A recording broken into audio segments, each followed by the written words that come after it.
Сәлем достар, менің каналыма қош келдіңіздер. Сіздермен бүгін біз сұлы печеньесін пісіреміз. Соңына дейін менімен бірге болыңыздар. Яғни бұл жерде медті салмасаңыздар да болады.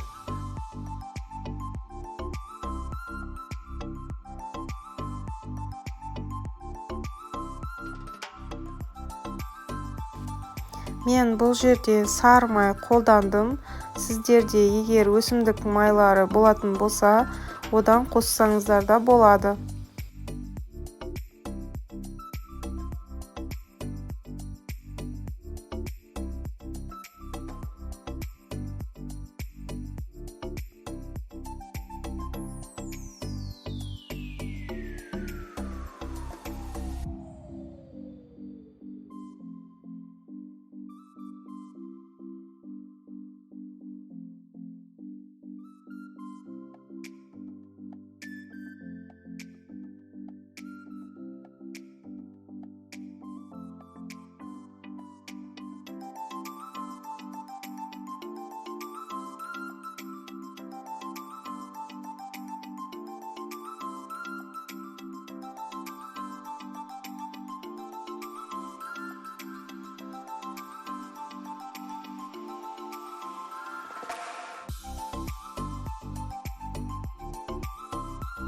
Менің қосқан шоколадым еріп, осындай қоңыр түске айналды.